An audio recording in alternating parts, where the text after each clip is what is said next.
Sound check, 1, 2, 3.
Welcome to the Public Health Subcommittee meeting for today, March 17th, 2025. I'm your chair, Ward 2 City Councilor Cameron Kretsch, and joining me today is Member Chung, Councilor Member Kassar, Councilor Member Huang, Councilor Member Taddison, Member Emil Joseph, and Member Kirkby. And joining us on the screen is Councilor Member Nan. Hello. I'm going to call the meeting to order because we do have quorum, which is 7 people. A reminder today that if you have an electronic device that makes a noise, please just turn it on to vibrate to make sure it doesn't disturb anybody while they're speaking. And we'll move right into the first item on today's agenda, which is the approval of today's agenda. And can I please have a mover and seconder to approve the agenda, to get it on the table here? I see Councillor Huang, Member Kirkby. And I think there are going to be an amendment from Councillor Huang, so I'll go to Councillor Huang now for that amendment. Thank you, Chair. As we have delegations for today's meeting, I wonder if we could move the motions up behind delegations, so then that way delegates can listen to the debate and then not have to wait for the rest of the agenda before we actually debate the motion, which is what they're here to talk about. All I'm going to do is look around and see if anybody objects to that. Not seeing an objection, so sure thing. We'll switch it around. Any other discussion on today's agenda? Not seeing any? All those in favor of approving the agenda as amended, show of hands. Anyone opposed? No, that's everyone then. And that carries. Move on to declarations of interest. Does anybody have a declaration of interest they want to declare for today's meeting, either disqualifying or non-disqualifying? Not seeing anything, so we'll move on to approval of the minutes of our previous meeting, which was, from memory, February 24th. Need a mover and a seconder to adopt the minutes of the February 24th, 2025 meeting of the Public Health Subcommittee. Councillor Kassar, Councillor Huang. Any discussion on those minutes? Not seeing discussion? All those in favor, show of hands. That is everyone, and the minutes have been adopted, and welcome to Councillor Alex Wilson, who's joining us online. We're on now to item 9.1, which are motions. And so we'll speak to 9.1. One moment, sorry. Pardon me. It has already been switched around in my agenda. I thought I was having to manually switch it on the fly, but we're doing 6.1 first for delegations. Respecting item 9.1, public health impacts of black soot residue in the lower city. And there are 3 delegations on today's agenda. And before we begin our delegations for today, members are reminded that questions of the delegations are for clarification purposes only, not for debate. We have 3, Audra D. virtually, Alex McGilvery in person, and Nick Kewen in person. And so we'll first start with Audra D, if you're there virtually. We'll just pause momentarily in case an arrival occurs in this moment.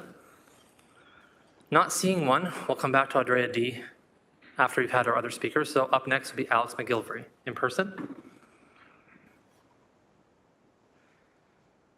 And Alex, you'll have 5 minutes to complete your delegation. You'll hear a tone after 4 minutes. So the first bing is just a reminder you have a minute left, and then you'll have an additional minute to finish up. There'll be a bing. If you're finishing your thoughts, I'll let you do that, and then I'll let you know that your time is up. Otherwise, take it away whenever you're ready. Thanks so much, Councillor Kretsch. Good morning, everyone. My name is Alex McGilvery, and my pronouns are she, her. Some of you may know me as one of the team members that works alongside Councillor Nan and my colleague, Carrie Leclerc. I'm also a born and raised and current Ward 3 resident. Both Councillor Nan and my colleague, Carrie, have encouraged me to delegate today to share my experience from that lens. I am a first-generation Canadian in a family that immigrated to Hamilton from Turkey in the late 1950s. I grew up on Roslyn Avenue North, close to Cannon Street, and have memories of experiencing black soot on our property. I know this because one of my weekly chores was to sweep the veranda, which, as you can imagine, I was always so thrilled to do as a kid.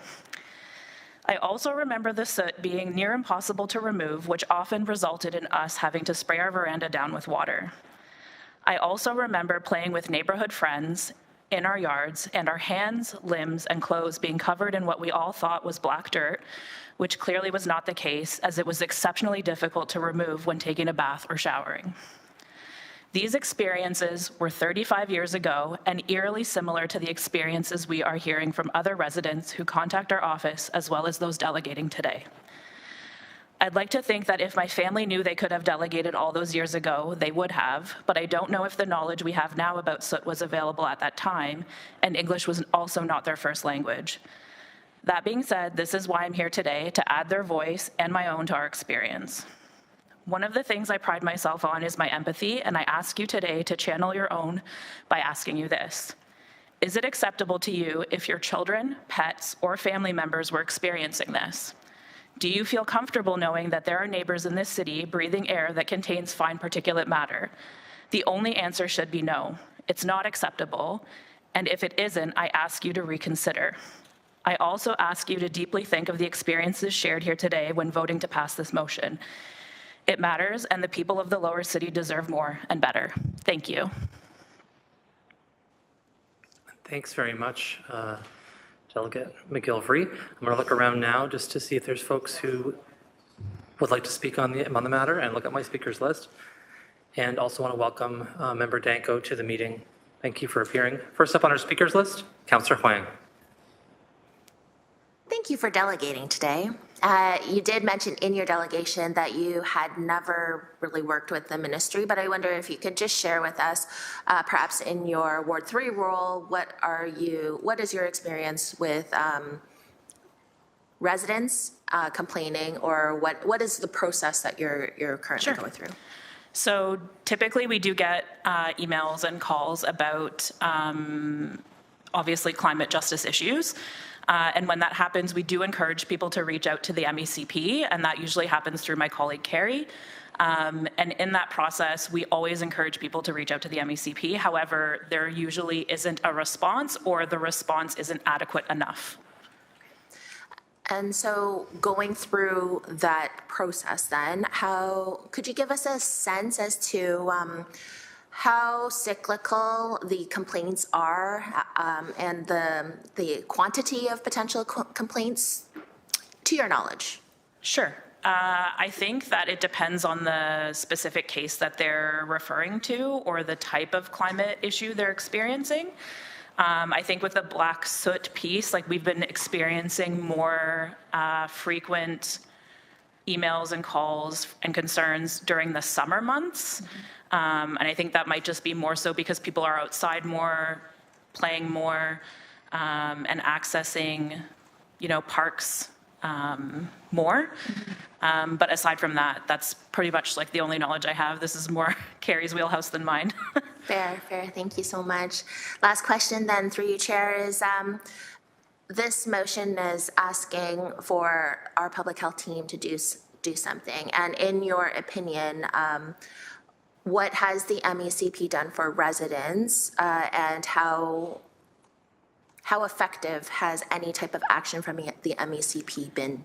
The only thing I have to my knowledge right now is that a resident, or possibly more than one resident, has done a study for themselves, but nothing done through the city. And I think in my delegation, I spoke to how if my grandparents and my mom knew that this was an option when I was growing up, they likely would have taken advantage of that. And so I do think that more knowledge is obviously good. And the more we know and the more we learn, the more we can do better. So that is why I'm here today. Thank you. Thank you very much. Thanks very much. I don't see any further questions at this time, so thank you very much Thank for you, your everyone. delegation. We're now moving on to our second delegate, and again, we'll return to the first delegate to see if they've arrived virtually. We'll go to Nick Kewen, who's supposed to be here in person, according to my notes. Let's have a gander around to see if anyone moves to join us. I see.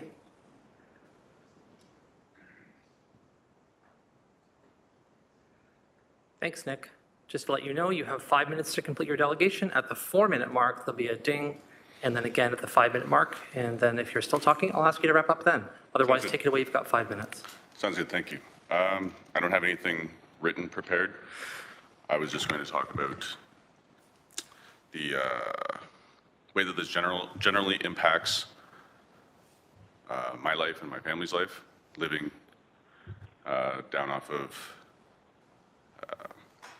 I'm at Cannon and Barnsdale So yeah, all summer long especially, it's incredibly difficult to enjoy life outside, to do all the normal things that one would do in their backyard, in their neighborhood, while there are persistent smog events or pollution events. And if we're talking about soot specifically, that's one thing. If we're talking about odors, it's a different thing. But if we're talking about soot, anything that one would think of to do on a normal summer day or any day, go for a run, go for a walk, take your kids outside, have a barbecue, sit with friends in the backyard. You go outside and find everything that you own covered in this fine black dust that's almost sticky to the touch sometimes. And if that weren't disconcerting enough, just by the nature of it being dirty, of course you don't know what it is. You don't know if this material is impacting your life, your health, and your children's health, and your partner's health in some way. And that's very unnerving. It's very unnerving to have, who's to say something is possibly carcinogenic dropping from the sky onto your home.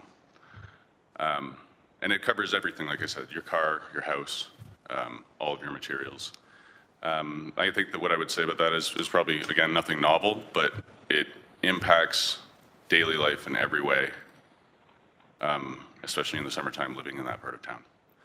And the other thing that I would say is that it affects our long-term decision to stay here, and it affects the way that we talk about the city when we talk to other people, which I think obviously has incredible negative impacts. I want to tell friends that this is a great place to move to and a great place to live, and it's hard to do that when there are these events that happen periodically and quite frequently.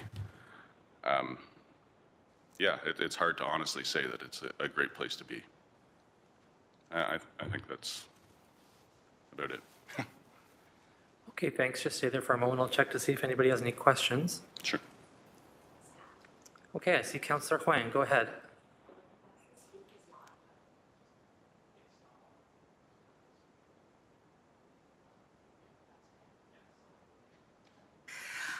Thank you for your delegation. Just a couple of questions. Have you had any instance of connecting with the ministry to voice your concerns about this? Yes, I have. I made it a personal goal to log any sort of incident that happened, which it happens so frequently that it's somewhat difficult to. But I think that often I would get a response, and I'd get a response a few days later, or somebody who would call, and they say, I'll look into it. And they do, and if they get back to me, which is appreciated, but they basically say, we looked into it.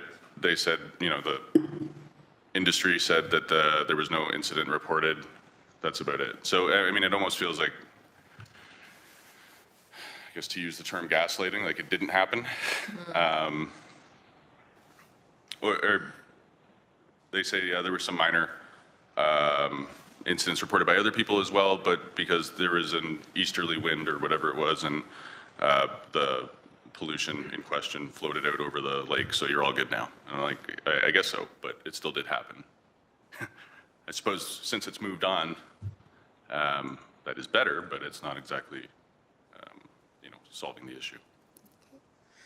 My next question then, through you, Chair, is in your time of living down in Ward 3, could you give us a sense as to, when you say frequently, what does that mean? And perhaps you can lay it in the context of the time that you've been there. So I'd like to just get a better sense of what does frequently mean? Well, again, it seems to be more, at least perceptible in the summer. So I'm sure it's happening, all the time. But in the summer, I would say sometimes there are heavier periods where it'll be a full week of at least odor. And then like larger soot incidents every couple weeks. Like it's cumulative, the soot, I suppose. So it's not like all of a sudden you're just necessarily, blanketed in it. It's like you wipe everything down, and then 3 days later or so, it's developed again. So, sorry, to answer the question a little more succinctly, I think it's an ongoing thing rather than specific spikes in incidents necessarily. Okay, thank you. My last question then through you, Chair, is you did say that you had contacted MECP and that sometimes they'll respond back to you. Have they ever sent a person out to sample any of that? I believe they did, but I don't know that I heard specific results of it. Actually, no, I wouldn't say that they've sampled soot from my building or my neighborhood specifically, but they have said they've done testing with the industry. I can't say for sure, frankly. Thank you so much. Those are all my questions. Thank you for your delegation. Thank you. Thanks. Just wait one more moment if you don't mind, Dr. Kewen. Just a question from Councillor Nan, who's joining us virtually. Councillor Nan. Thank you, through you, Chair. Thank you, Delegate Kewen, for coming in and for sharing your lived experience. In many ways, you describe so many of the experiences that residents around the area that you live in have shared with my office, and I appreciate you coming in and taking time from your otherwise normal day to do this and speak to the subcommittee. I think it's really important when life experiences are shared. I wanted to hone in on your experience or concern that you expressed during your delegation as it relates to your health concerns. So you said that, it's one thing to be reporting to MECP on on an almost daily basis when the incidents were occurring at their highest peak in the summer last year. And then you said a little bit about your concern about what the impact is to your health. Could you share a little bit more about that? Like, have you talked to your doctor about it? Have you talked to your neighbors about it? Have they been expressing any concerns in terms of symptoms or just general concern? Okay. Thank you. That's a good question. There's a lot of... Just want to say quickly, yeah. don't feel obliged to share anything about your medical history publicly. I just wanted to say that. I mean, it's a fair question from Councillor Nan, but don't feel obliged to share anything about your medical history publicly. Thank you so much, Councillor. Of course. Yeah. No, there's been no documented health impacts, but yeah, of course I do feel, especially in the summertime, you feel the a little bit of difficulty breathing. You want to go for a run or something like that, and it's a lot harder to do. But I would say, as per my neighbors, no, I haven't spoken to any of them specifically about it. Any that I have sort of take this like it was always here attitude, and it will continue to be here whether you're here or not. There's almost like a general toughness attitude to it. Which I find very intriguing, actually. It's like, I don't see why we should need to have it.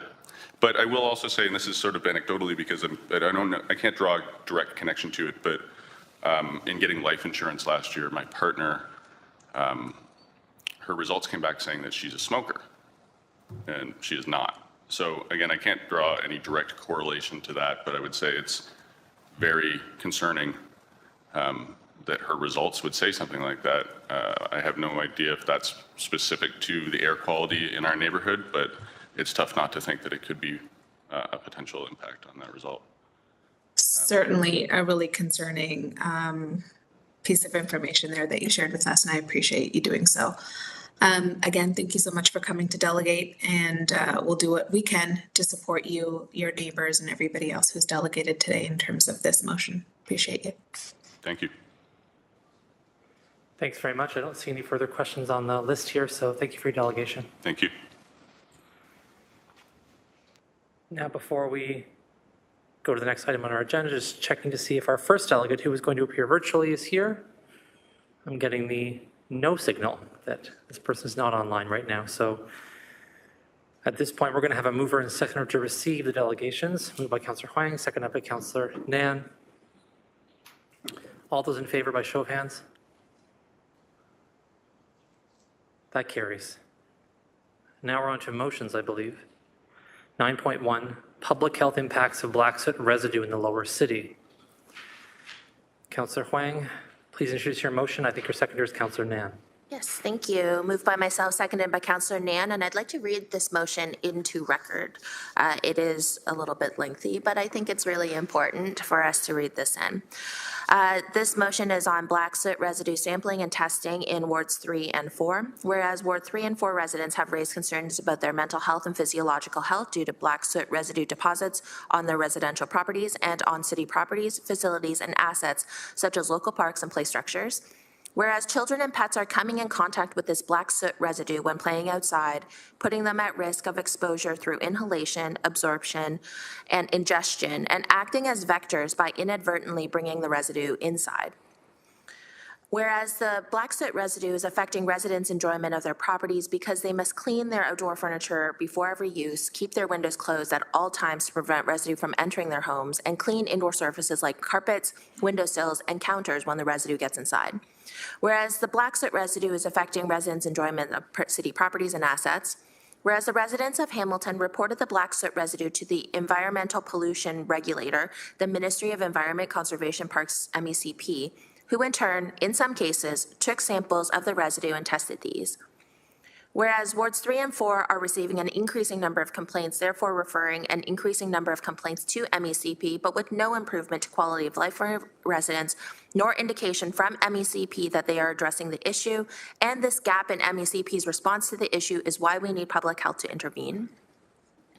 Whereas soot is usually black carbon, it is a component of fine particulate air pollution, PM 2.5.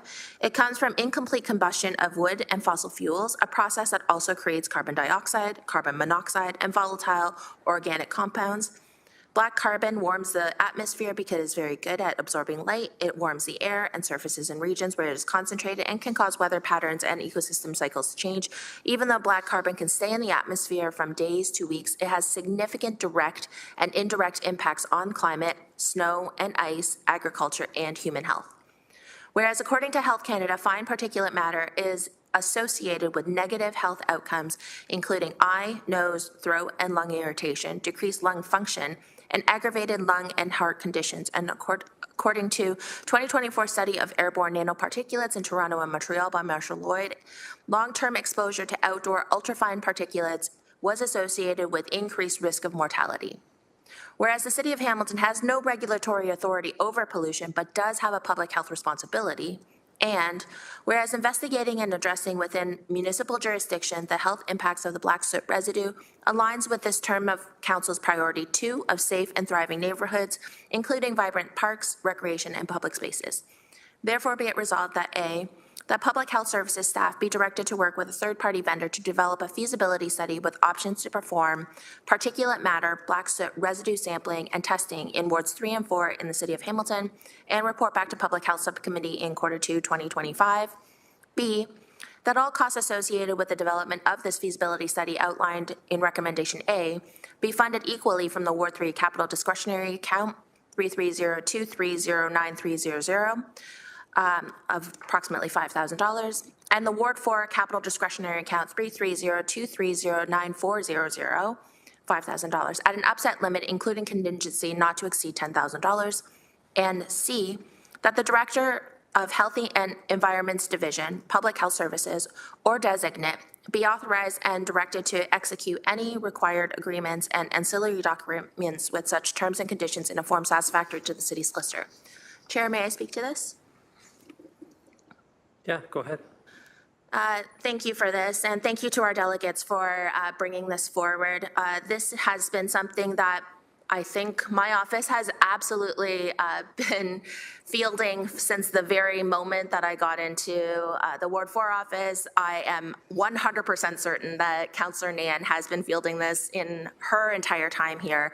Councillor Sam Marula, my predecessor, has also been fielding this from his 22 years of service to the City of Hamilton. This is not a new problem. This is not a new challenge. In fact, a lot of the challenges are stemmed from how we go about ensuring public safety and public health in a way that is fits within the current process and procedure, but at the same time, we have seen time and time again that it is not doing what it ought to be doing. In fact, I'd like to refer to correspondence item C, which is Dana Stevenson. To Public Health Subcommittee, you will see that in her correspondence, she was actually one of the few houses that actually did have a sample taken. And it took almost 6 months for that sample to come back with a result. That result is said right in her correspondence, which appears to be a mixture of normal dust, smaller amounts of organic biomaterial, and trace amounts of soot and unknown carbonaceous material. It's far from being conclusive. It is far from being definitive as to what we can do as a municipality to ensure the health and safety of our residents. Also, I would also like to draw committee's attention to correspondence from Stephanie Forrester. Chair, I was hoping we could put up the pictures that Stephanie Forrester has included. And the reason for this, as much as this is part of public record, I think it is very illuminating to be able to see these pictures also in video format in this subcommittee. So I wonder if we can do that. You're welcome to use whatever visual aids you want to Councillor Huang, and we'll let the clerks put them up. And as clerk is putting them up, yep, maybe the next one then, because that one was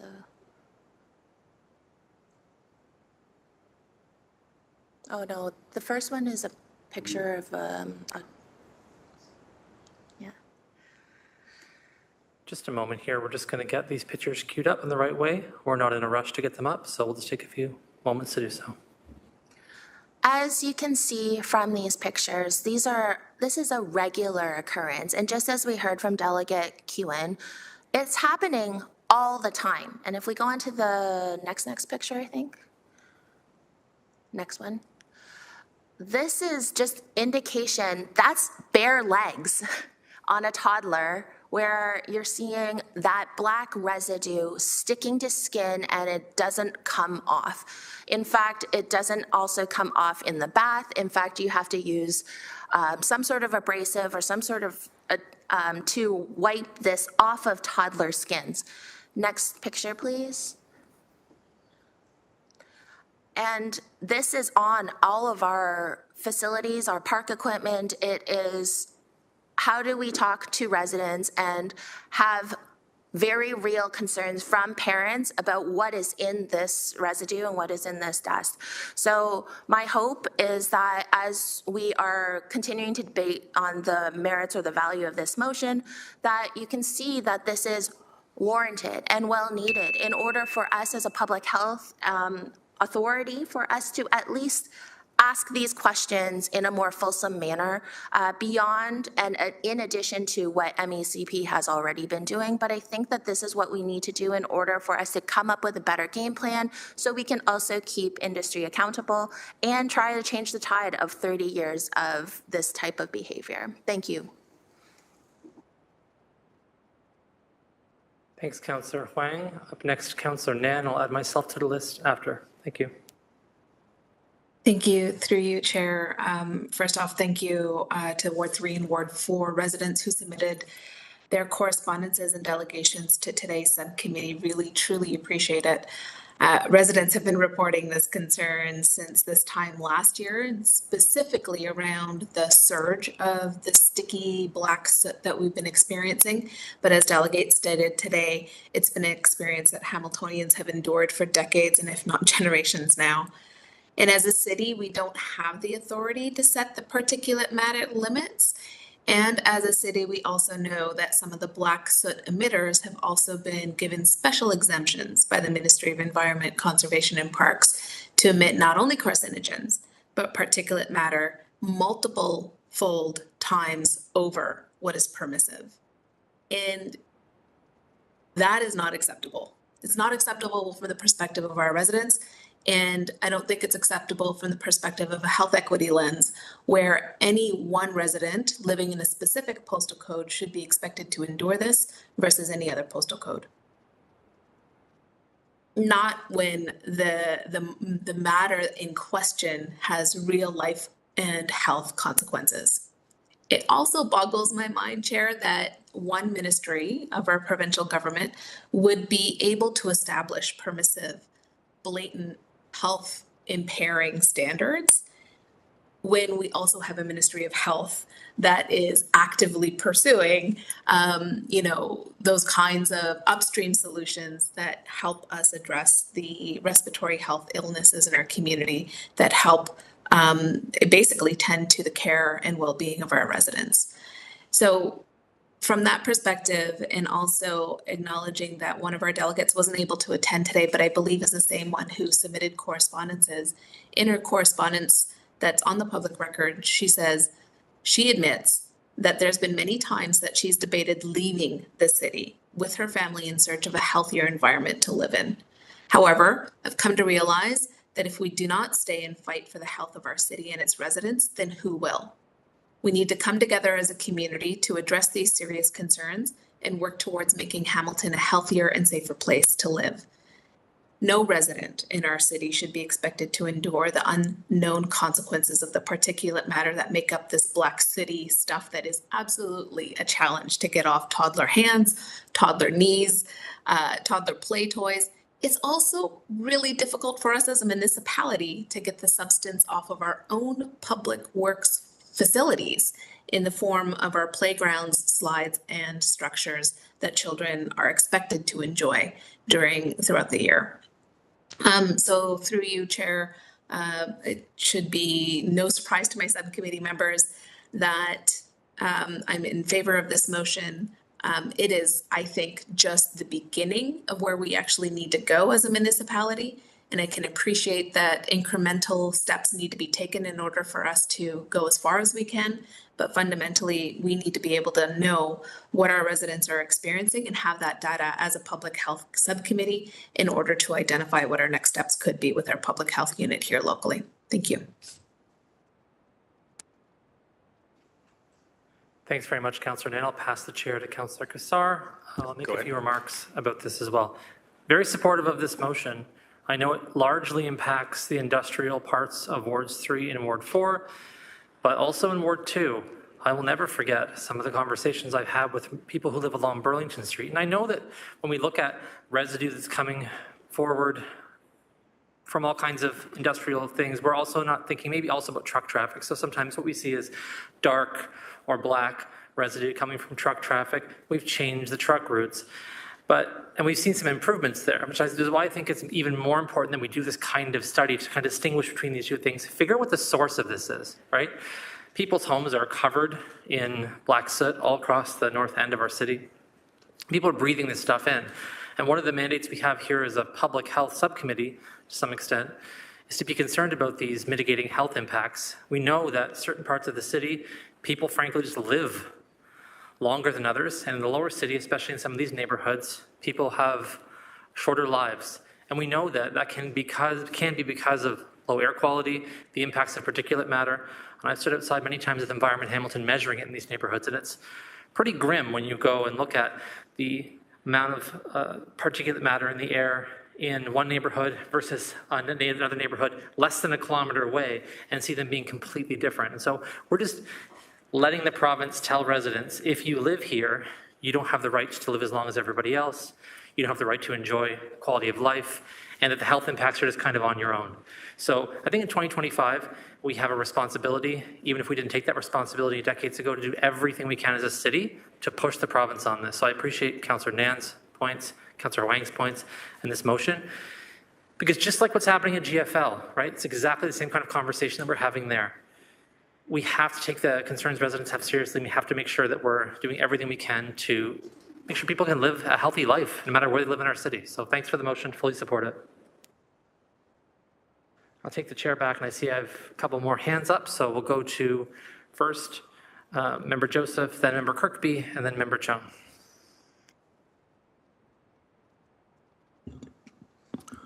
Hi, thank you to the delegates and for this motion. So I see that therefore be it resolved, item A is for residue sampling and testing. What I've heard today and from delegates is that, this is and from Councillor Wang, is that this has been a matter that's been troubling residents for some 3 decades or more. And that there has been testing done, completed, that there is context that has been shared whereby exemptions have been given to allow for this stuff to be just spread about. So I'm wondering if, as was raised by delegates, the experiences of residents might be something also to be included in the investigation rather than just residue sampling. I think there could be more detail with respect to what's being tested and why, the kinds of questions being asked. Not just that there is matter, where is the matter landing, which neighborhoods is it affecting, how are residents experiencing this, what are the health consequences, because as public health we have an epidemiological obligation in terms of data collection and analysis. And then are we seeing some of those health consequences in the populations most disproportionately affected in the wards named in the Be It Resolved? I think that detail might help us advance some of this work rather than having decades proceed where we're testing the same thing over and over again to recognize that it's carbon and so forth. The experiences of having, family members and children scrape black soot off their bodies is very powerful and important to convey rather than, telling me there's powder in the air, which I know, and it lands every so often, and there's, exemptions being made for some people or for some entities. I think what those entities are is the source material, the sources of the material of the particulate matter could also be added to the query in terms of investigation, such that it doesn't come back with a feasibility study that looks at how to test the matter itself for its composition without any of the other bits attached to it. I think that detail is necessary and important. Yeah, I would say my understanding of the motion, I think those are all really good points, and Councillor Nan and Councillor Huang were listening, so they can, of course, as this moves forward, make sure they're added there. I think this motion specifically, though, is really very preliminary. So what we're looking forward to doing, I think, is getting a feasibility study done to figure out how we're going to do the testing. And then, of course, the results of the testing have to come back with a host of other things. So I presume what's going to happen is the report will come back here. There'll be a further motion from Councillor Nan and Councillor Huang to then say, okay, we're going to do something with that. So I'll check in with the mover and seconder to see what the process is, but that's how I read it anyways. So I'll look to them for that. Thank you. That was the original intention, was to have a feasibility study, but perhaps we can ask Director McDonald, as both Director McDonald and Manager Lawson helped Councillor Nan and I draft this motion. We do need to highlight the lived experiences of residents, and I believe that Member Joseph has made a couple of good points, but I thought maybe Director could also speak to some of that too. Well, yeah, just in terms of what the plan is with the process specifically. Okay, through the chair, thank you very much, Councillor Kretsch, and thank you very much for the question, Dr. Joseph. The process that Councillor Kretsch described is exactly the discussion we had with Councillors Wang and Nan in terms of a stepped process, in terms of coming forward with a methodology to look at sampling this material. We certainly don't do this as a routine course of business, as has been discussed here. This falls under the authority and jurisdiction of the Ministry of the Environment, Conservation and Parks. We would certainly communicate, and we are in routine communication with our counterparts at the Ministry.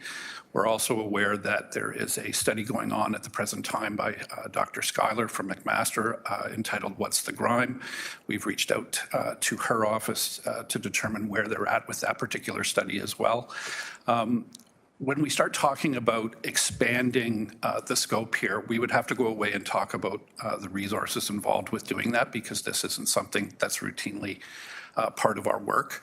And so looking at and appreciative of all that's been said, we would certainly have to look at what our capacity is and what the timelines associated with that would be to bring back a more fulsome report to incorporate all that's been mentioned, suggested here. Thanks. Quickly, I think I understand what is happening here. So I'm going to make a suggestion. I think what you're saying, Member Joseph, if I understand you correctly, is that along with performing a feasibility study with respect to testing, you also want staff to come back with perhaps like an engagement plan. How are they intending to engage with residents to ensure their experiences are part of this? And then so that when we come back with the testing and we come back with the report, we have an engagement plan to do all that kind of work at the same time. And then perhaps also, as you mentioned, looking to see if they can, from those results of the feasibility study around the particulate matter, maybe parse out what kind of study that would look like. Meaning, would it be possible for there to be source testing done to be determined, okay, this type of particulate matter is coming from a certain source, right? So is that those are kind of the concerns you raised. But mapping, of course, is an output, right? So we can talk about mapping. What I could suggest, maybe if you're nodding saying that's correct, what I could suggest is that Councillor Nan and Councillor Huang could work on maybe amending this motion and bringing forward the amendment to council if it passes today to make sure that those things are included there as it makes sense to do so. And as we're not doing it on the floor today, right here in this meeting, which I think would be not the best activity, to try and word that specifically to make sense. And if not at this step of the process, then the second step of the process when the second report comes back, making sure all that information is there somehow. Does that make sense to you, Member Joseph, in terms of a process going forward instead of trying to write it now? If it's impossible to amend, to add a piece of detail to, say, A or at the beginning of B, then I guess so. But if it's possible to amend it to include the detail, then we wouldn't have to hold it. Sure, as long as someone can put it in writing and send it to the legislative coordinator, that's fine. You're able to bring an amendment here anytime you want. If that's helpful, you can, as long as it's in writing. That's the issue we have here. So we can't sort of talk it onto the page. If anyone has time to do so. I'll turn to Councillor Huang briefly before we carry on. Councillor Huang. Thank you.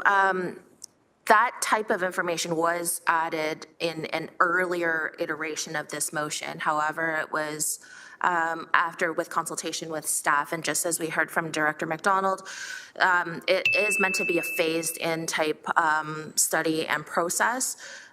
I wonder, though, that might be adding a little bit too much more work to staff as we've already been discussing this. So that might have to come as a second motion at another time, just because we've already had these conversations with staff, and this was the direction that they felt that it was more feasible to go down, was to start with just outlining what does sampling look like, what does that analysis look like, and then we might want to bring in the other aspect that Dr. Joseph have brought forward in another motion. But that's kind of my feeling, was that this, as much as we had brought that up forward at the very beginning of this whole motion drafting process, it was eliminated as we wanted to be very strategic. But I also see that Councillor Nan has also got her hand up too. I'm a little worried about adding this amendment currently, because I do want this work to move forward, and I do absolutely acknowledge that. I just want to make sure that we're actually moving forward on this feasibility study first. Sure, and I see Councillor Nan, and I know that Member Kirkby and Member Chung also want to speak, and so I'll hear from Councillor Nan before we decide how we're going to proceed procedurally. So I would, if I could through you, Chair, just ask a question to staff, given the subcommittee members' interest on integrating some information that speaks to residents' experiences. So if staff could respond to, in the direction that is here today, would it encumber staff's ability to carry out the direction if we were to add one of the outcomes to include recommendations on how to integrate residents' experiences of the black soot material, so that when you're bringing back your report or your next iteration for us to consider, that it also includes recommendations of how to address this piece that's been raised by subcommittee member. Through you. Through the chair, thank you very much, Councillor Nan, for the question. We can certainly do that in this first step process. Just to highlight, coming back in Q2 with a vendor to outline the methodology that would be proposed, that would then be executed over a series of months, and we would come back with results. I think at that time we would be able to come back, given a framework for consultation and for engagement, to be able to incorporate that in a report. Okay, so to you, Chair, that sounds like it's feasible to integrate that language, and perhaps staff could work with clerks to propose it. Thank you. Sure thing. We could always just carry on with our agenda by going on to the next item and come back to this later on and have something be done in the meantime, if that's okay. Just want to make sure I'm looking around to see if that's preferable. Again, we don't want to try and craft language on the screen, so that'll give staff and those interested time to write something up. Procedurally, what's the best way to deal with that, Legislative Clerk Gauthier? Through the chair, we could defer the item until after item 7.1, I believe, or we could deal with the amendment now. It's up to committee. Okay, I think it's better to defer just to give people a chance to work that writing out unless anyone's got it. So I'll look around and see if anyone's got the wording already. Okay, Chair, just procedurally, I may have it ready by the time the speakers list is exhausted. Thank you. amazing. So what we'll do is we'll go to Member Kirkby, then go to Member Chung. And then if we have the answer by that time, lovely. If not, we will just defer. Thanks so much. Member Kirkby. Thank you, Councillor Huang and Councillor Nan, for bringing this forward, and to the delegates for sharing your experiences with this issue. I just have a question, knowing that this is, a decades-long issue and concern here in Hamilton, and I think, Councillor Nan, you said, this is kind of a first step around this particular issue. I think really for this Public Health Subcommittee, I'm wondering, this is a question for staff, just what has kind of been the historical way the public health has gone about addressing this issue particularly, or something similar to this, under kind of the environmental health risks and air quality work that's been done to date. I'm just wondering if there's already something to build on, or how can we go about addressing it through public health? And then also wondering if there's already data that can be shared around the specific health impacts that are local to this issue as well. So to that particular neighborhood, if we have neighborhood level data around different rates of, cancer or other health issues that might be a result of this type of concern. Yeah, Director McDonald. Through the chair, thank you very much for the question. Yes, there is historical context going back many years, including more recently. So what I can say is that we routinely communicate with the office here in Hamilton of the Ministry of the Environment, Conservation and Parks.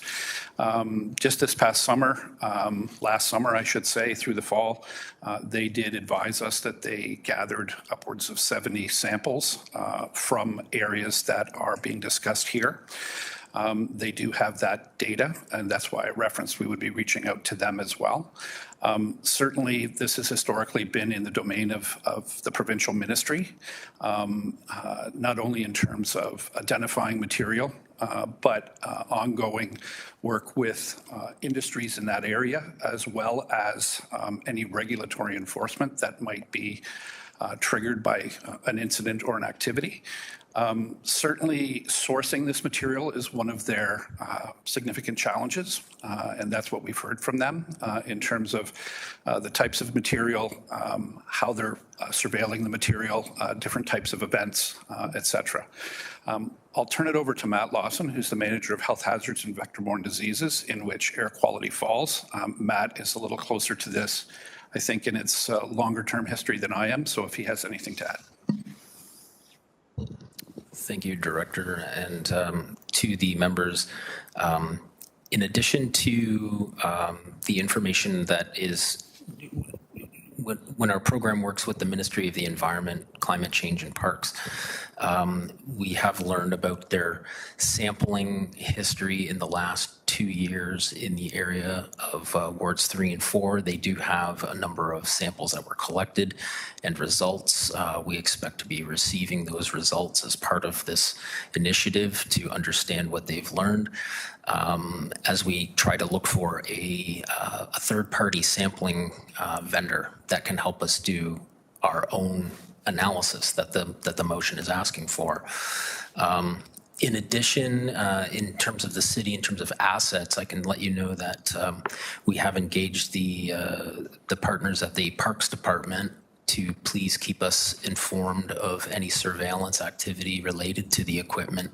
I know in September of 2024, there was an incident mid-month where playground equipment was covered in very, I think, characterized earlier by the residents and the delegates here, covered in a soot, grime type of film. We haven't heard back from them about any recent events, and we do keep in touch with them about that. So again, it may not be, the reality may not be that there's so much more spikes, that it is a constant kind of chronic emission that might be gathering on surfaces, but still concerning to everybody in the area about what is this doing to our health. And in terms of the resolution, to get down to what it is impacting, you know, the department released, the Public Health Services released a community health status report last year, and it did speak to the impacts of air pollution on a city as a whole. The resolution in that data may be missing for getting into the lower areas, like a ward-by-ward analysis. That type of information, to my understanding, is not achievable, or it hasn't been. It would require more thorough investigation to see what the health impacts are by ward versus the data that we're using to get on a picture of the city as a whole and how air pollution impacts health.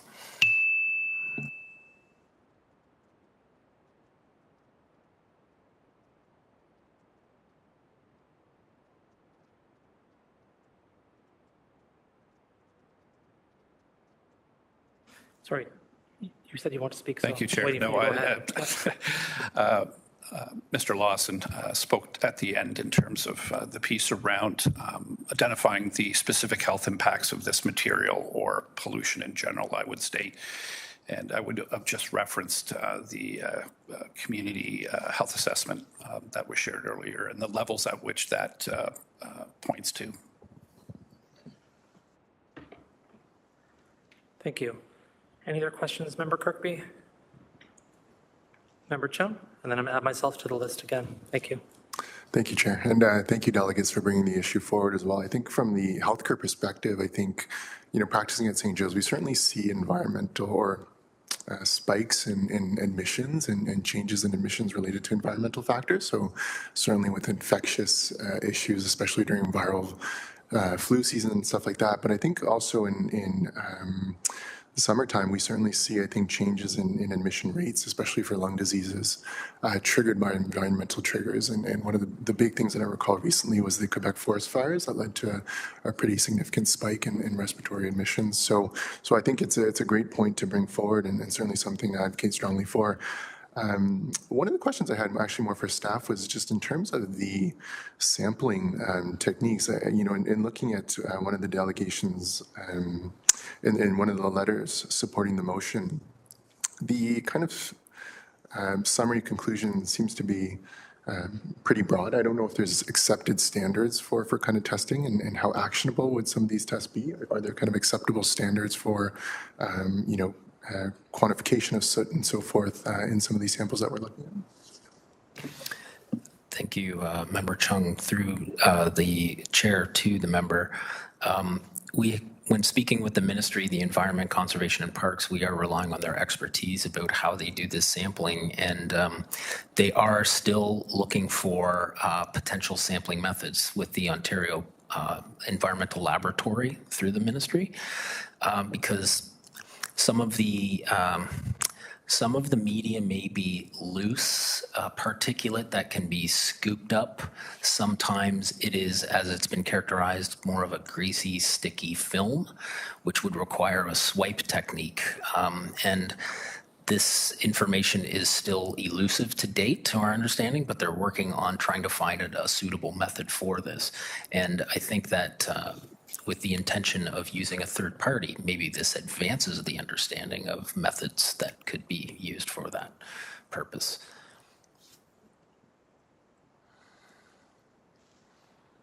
Thanks. Any further comments or questions? Member Chung? No, I think that's good to know. I think it's it kind of makes it a bit more challenging to advocate when there's not clearly acceptable standards, and it makes it difficult to interpret. But I still think the question's worthwhile asking for sure. Thanks. And just looking now, I'm going to pass the chair again to Councillor Cassar. So just in this discussion, we've talked more about the health impacts, which has been highlighted for me that we ought to include Ward 2 in this if it's okay with Councillors Nan and Councillor Huang. And I'm happy to also chip in $5,000 from ward funding. Although I don't have that specific account number handy, it's okay. We can sort that out between now and council in terms of giving the right information. But if it's okay with the two of you, if we're talking about health impacts, there are certainly health impacts in Ward 2's North End. Actually, in fact, I would say I live in the Corktown neighborhood, and there was sometimes health impacts from soot and different kinds of residue there as well. So if we're going to be looking at that sort of typical area in Wards 3 and Wards 4, let's also look at that area in Ward 2. I'm seeing nodding of heads, so that's fine. So if we can, I see Councillor Huang is working on that language. At this point, do we have something we can put on the screen that we can show people in terms of an amendment?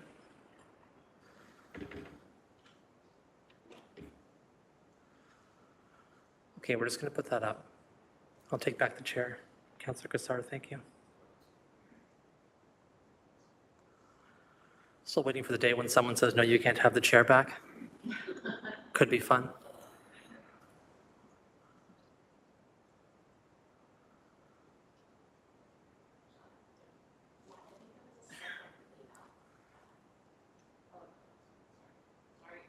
Just a moment, we're going to make that a little bit bigger, and then we're going to just make sure everyone's had a chance to read it.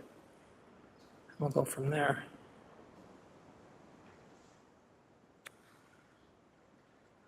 And if we could just throw the number 2 in there in front of wards 3 and 4, and then from the Ward 2 capital discretionary account, $5,000, and then we can worry about finding the numbers for those things before council. Just for clarification, in A, you said add 2, yep. So wards 2, 3, and 4, and then in and then B, just the Ward 2 account, and then again, if we have to, we can add the number in for that later. It's not overly exciting. So just another clarifying question: is it still up to $10,000, or is it 15? 15, it would be. Okay. Yep. And the goal is it's going to be split equally, so whatever the amount actually ends up being is what will be spent. So it's just up to $15,000.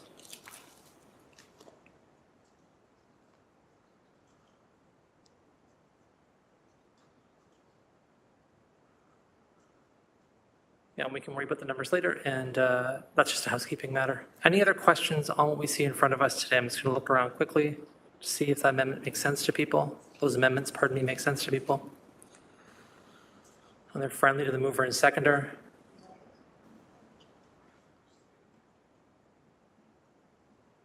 One second. Sure, so this is going to be moved by Councillor Nan and seconded by Member Joseph. These amendments, not seeing discussion on it. All those in favor of the amendment as presented on the screen right now? Anyone opposed? Not seeing anyone opposed. That amendment carries. And so we're back to the main motion now. We've exhausted our speakers list there. So now we will vote on approving the motion as amended. And thanks for everyone's work today. Sometimes I know this is tricky in terms of trying to write these things on the fly. So glad we were able to do that in time. All those in favor of the motion as amended? Great, that's everybody, and that motion carries. Thanks so much. Congratulations. So we're on now to 9.1A, which is correspondence respecting item 9.1. And we're just going to be receiving this correspondence. Do you see a motion to do so? Moved by Councillor Huang, seconded by Councillor Nan. All those in favor of receiving the correspondence? That's everybody, and that carries. We're on now to items for information on our agenda. And so items for information today are the Code of Conduct and Conflict of Interest training. It'll be happening today in public. I'd like to call on David Bogosian, Integrity Commissioner for the City of Hamilton, to provide the committee with a presentation on this item. This is a training session, so it doesn't follow the same guidelines as we normally have for presentations, which are 10 minutes, so it will exceed 10 minutes. If there are questions you have, feel free to put your hand up and we can ask those questions as we go. I know sometimes it's tricky to wait till the very end of a presentation like this with training to ask questions, and everyone learns differently. So if you want to ask a question right in the moment, feel free to put your hand up and I will politely interrupt Mr. Bogosian and you can ask your question.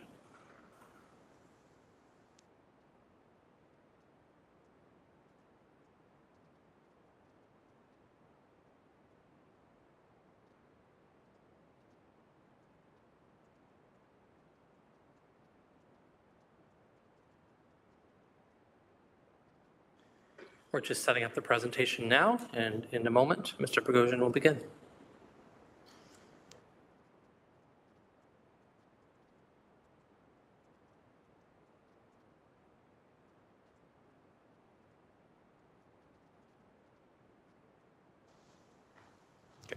Thank you, Chair Crutch. Good morning, members of the committee. My name is David Bogosian. I am the Integrity Commissioner for the City of Hamilton. I'm here today to provide you with some training on the Code of Conduct for members of local boards for the City of Hamilton, as well as on the rules set out in the Municipal Conflict of Interest Act, which does govern members of this committee. For the members of council on this committee, there are some differences, mainly subtle, between the Code of Conduct applicable to members of council and the Code of Conduct applicable to members of boards. When sitting as a member of a local board such as this committee, and don't be confused or distracted by the name, local boards can include committees and subcommittees. It's all a matter of the definition, and pursuant to the definition in the Hamilton statute, the Hamilton bylaw, this committee does qualify as a local board. Back to the point, the members of council are governed while in this committee by the Code of Conduct for local boards, not the Code of Conduct for members of council.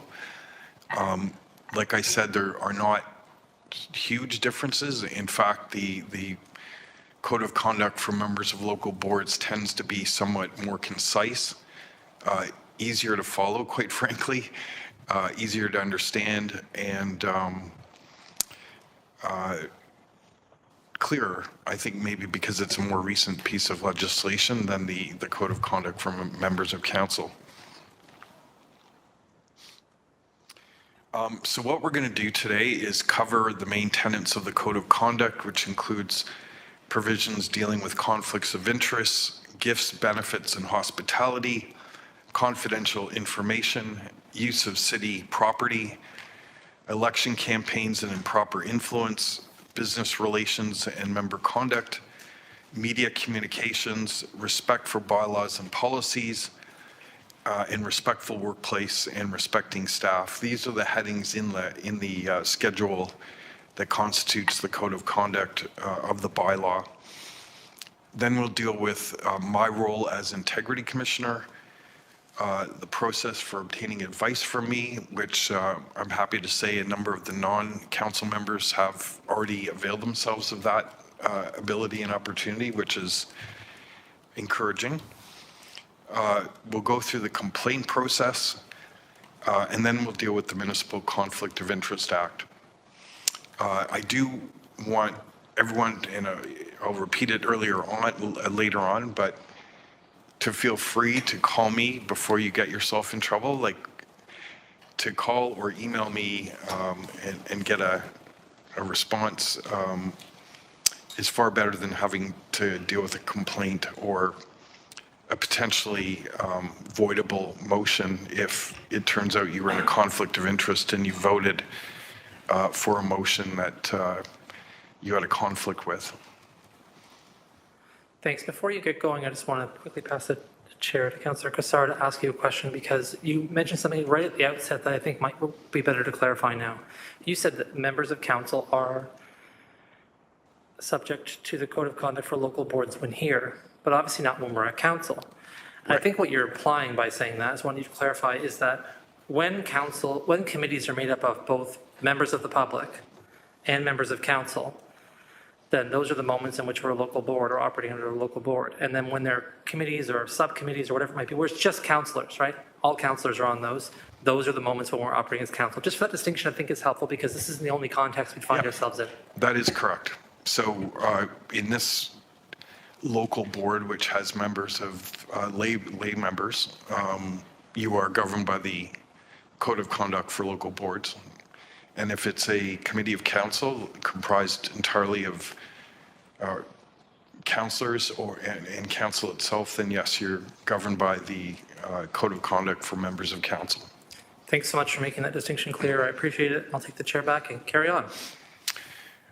So codes of conduct were created. I mean, there's a whole backstory to why codes of conduct came into being in the Municipal Act, but they're essentially to ensure that members act with honesty and integrity and serve in a diligent manner and perform their duties in a manner which promotes public confidence.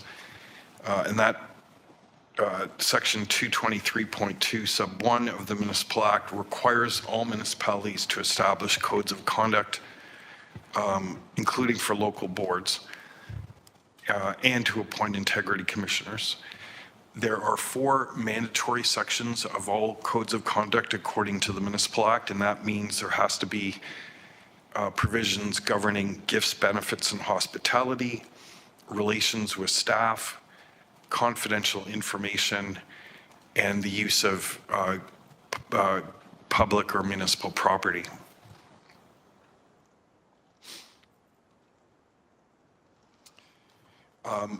Hamilton's bylaw 22019 established the Code of Conduct for local boards. It came into effect May 1st, 2023.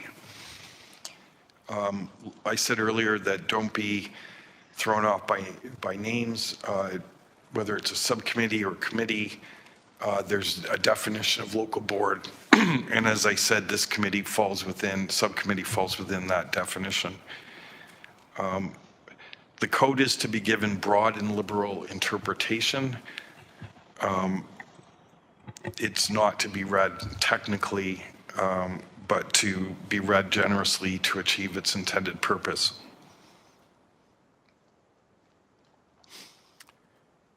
So I don't see my notes. Come here. They should be right there. Oh, okay. Sorry, just a technical question I had. Okay. All right. Perfect.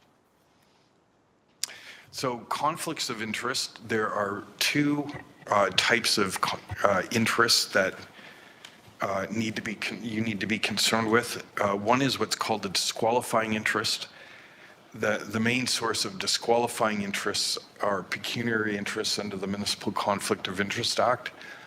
But there are other interests that are non-pecuniary that also can be disqualifying, and that is if a matter before the committee has involved someone whose relationship with the member is sufficiently close that a reasonable person would regard the member as not being able to objectively deal with the issue, given the interest that someone close to them has in the matter. So the definition is an interest which a reasonable person would conclude that the member could not impartially participate in the decision-making process. The MCIA one is the Municipal Conflict of Interest Act. I'll refer to MCIA from now on, is the most obvious and major one. But you also have to consider associations that may have an interest in a matter and whether they're sufficiently close that you need to declare a conflict of interest. A non-disqualifying interest is one where a reasonable person would conclude the member could still impartially participate in a decision-making process In other words, you do have a relationship with someone interested in the subject matter. You're aware of that, but there's reason to believe that you can still participate in the vote as long as you disclose the interest and you state why the interest does not prevent you from participating in the matter. The line between these two is obviously very blurry. So this is a classic area where if there's any doubt in your mind when you see an agenda, you recognize an interest or potential interest or an association with someone with such an interest, the best thing to do is to send me an email or call so you can get a definitive interpretation that's binding, even if I'm wrong. You're protected if you've got my advice on the matter.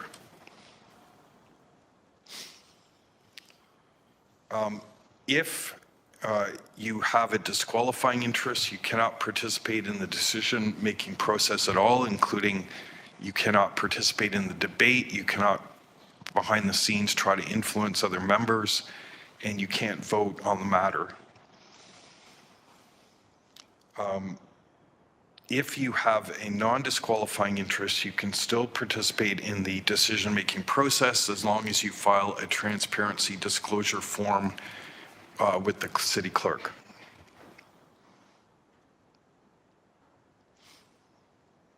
An obvious conflict of interest, you can't appear before the very local board on which you sit.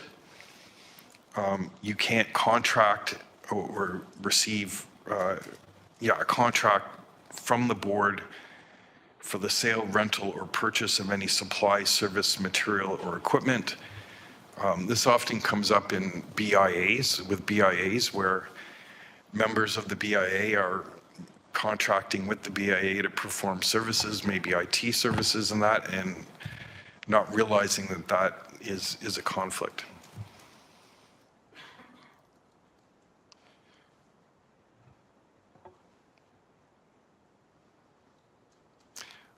I missed a point that I was provided with a number of questions in advance by some members of the committee. They were submitted anonymously, so I have no idea where they came from, but on the slide, previous one, which we're back to, I was asked, committee members work within many organizations in the community. How should they handle a situation where they are asked by a coworker or the organization's leadership to ask for expansions to programming that could lead to their coworker or organization benefiting from a committee decision? That is a very good point, and it's very apropos of the disqualifying versus non-disqualifying interest. Depending on the closeness you are with a coworker,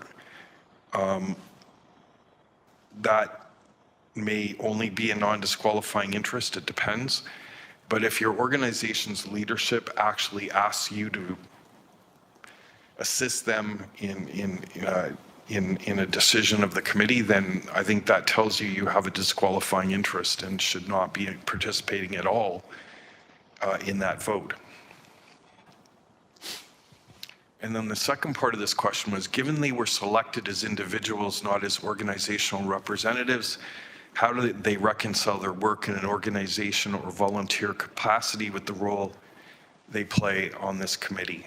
And I would give the same answer, that if your organization is seeking some benefit from the committee or a decision from the committee, then you should not be participating in the process of that decision-making, including the debate or vote on the matter.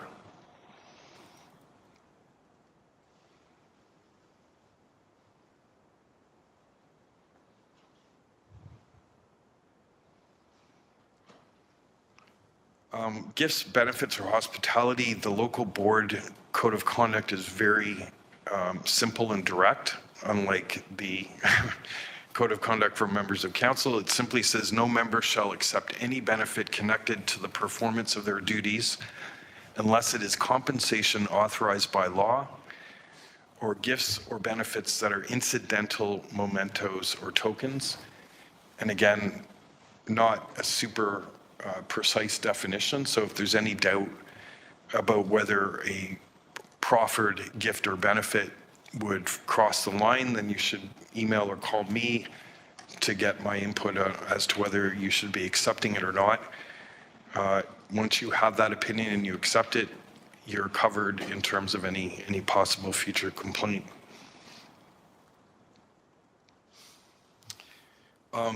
Disclosure of confidential information. I'm not sure how much this particular subcommittee deals with confidential information, but if you do, if it does come into your hands through your membership on the committee, you cannot disclose the confidential information to the public for any reason,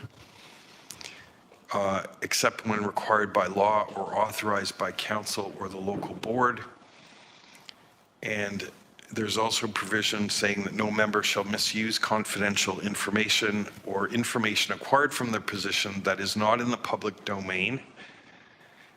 Examples are correspondence, reports, draft documents.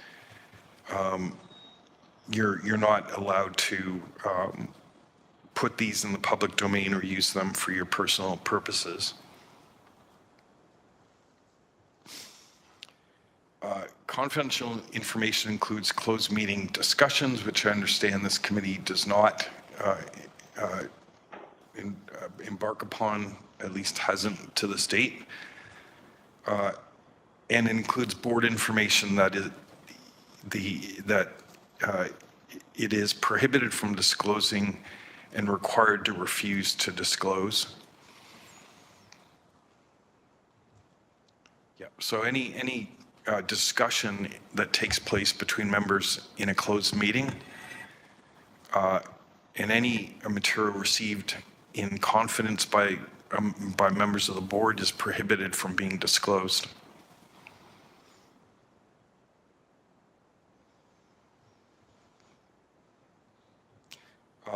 The use of city property. No member shall use or permit the use of city lands, facilities, equipment, supplies, or services, city employees or other resources, member transportation or delivery services, and global budgets for any activity other than the business of the city and in accordance with city policies.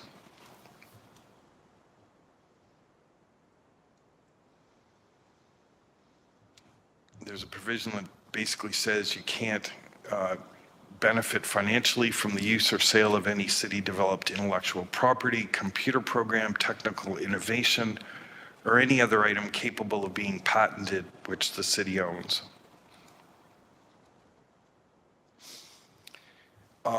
No member shall, while identifying themselves as a member, undertake any election campaign or related activities, fundraise, endorse, or contribute to a campaign for a municipal election. Now, this, I want to stress that the code doesn't limit a person's right to participate fully in the electoral process as long as they do so without using their status as a member of the local board for such purposes. And this is based on common law, applying the Charter of Rights and Freedoms. You can stand for election. You can contribute to an election campaign in your own name.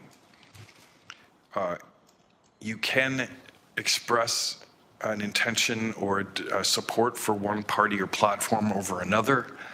And if you are personally standing for election, you can indicate in your election material or in speeches that you are in fact a member of the committee.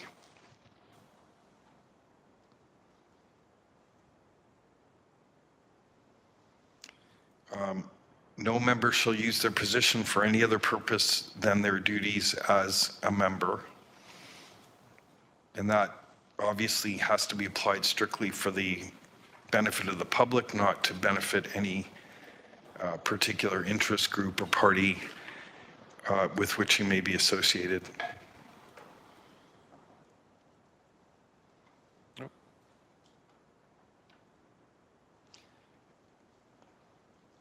Business relations. No member shall allow the prospect or their future employment by a person or entity to detrimentally affect their official duties. again, that goes to conflict of interest in disqualifying versus non-disqualifying interests, and there needs to be a wall between your private dealings and your dealings as a member of this local board.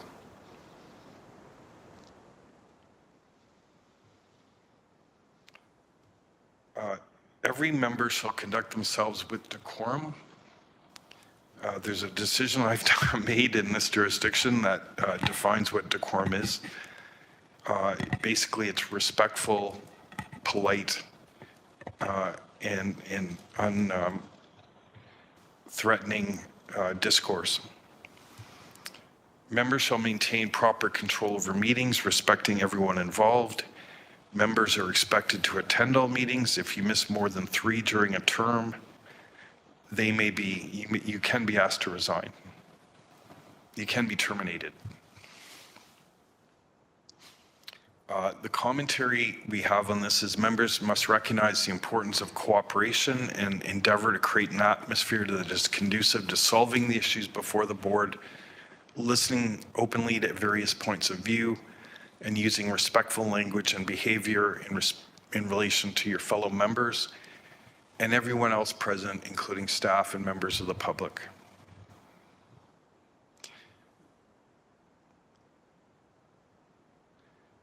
There was a question that I received, and I don't know why it's not there, but it was effectively, how does the committee and its members effectively address concerns regarding racist, homophobic,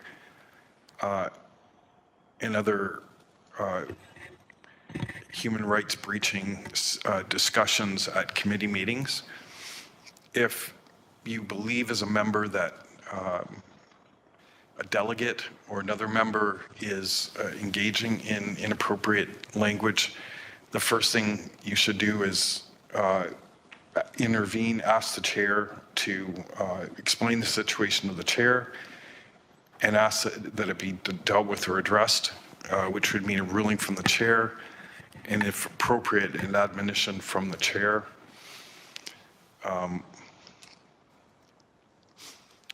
So that is how that circumstance should be handled.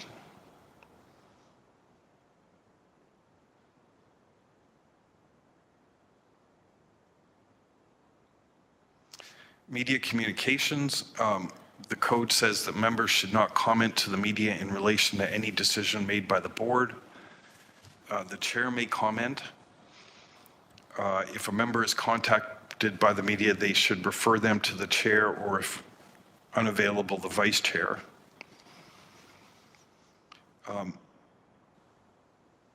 You can advise the public that you do not support a particular decision or that you voted against a decision, but you are not to make disparaging comments about other members or staff or about the process, the perceived flaws or unfairness of any process that resulted in a decision. When communicating with the media, a member should at all times refrain from speculating or reflecting on the motives of other members in respect of their actions on the board. And members who engage in social media should recognize that the rules around decorum and respect apply to those communications regardless of the communication medium used, if you are identifying yourself in that social media as a member. Just a quick question, if I could pass the chair to Councillor Cassar. This has come up a few times. I've heard questions been asked about what does disparaging mean? And so if you look on various different kinds of websites related to this kind of thing, you look at the Ontario Human Rights Code and see the kinds of comments that are made there. There's different kinds of definitions out there about what disparaging means. And so I'm wondering if you could tell us what you mean by that, because sort of comments on the internet can be interpreted in many ways. Well, as you know, Chair Crutch, I think we need, and this applies especially to council, members of council, to protect political speech, to not unduly muzzle debate on serious and important issues. And some of these debates on issues like encampments, for example, can get heated. So there's more leeway in terms of what one member might say about another in terms of imputing motives, for example, in that context rather than compared to other contexts. Disparaging means what it says when you're undermining someone, especially in an ad hominem attack type of way. If you're attacking the individual instead of the message, then you're probably crossing the line in most cases. Again, that line has a different location depending on the nature of the context and the nature of the debate. And like I said, on a hot political issue, there's going to be more leeway given, but that's not a license either to trash your opponent. There needs to be decorum, and people should read and reread their social media postings several times before they post it to ensure that they're not crossing that line. Thanks, and as always, people can reach out to you if they have questions about what that means or what that looks like in a certain context. I'll take the chair back. Thanks very much.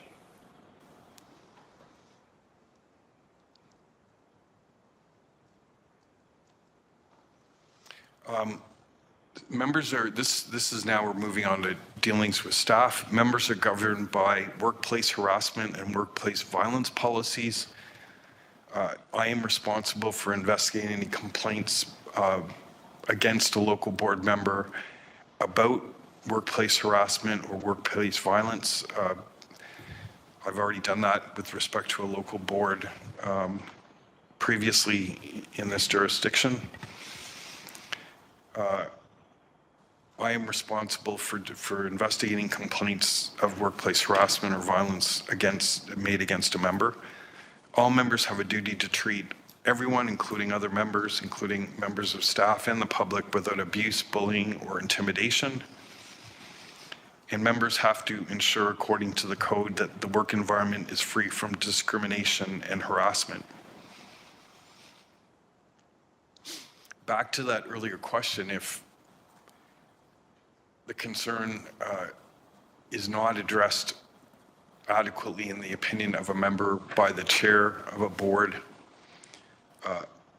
or if the member feels that the chair is addressing the issue was inadequate with respect to perceived racist or homophobic speech, for example, then you can lodge a complaint with me if it's about another member.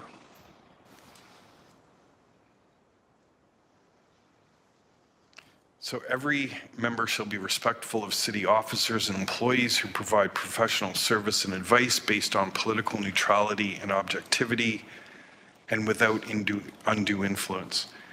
Members shall not maliciously or falsely impugn or injure the professional reputation or prospects of staff.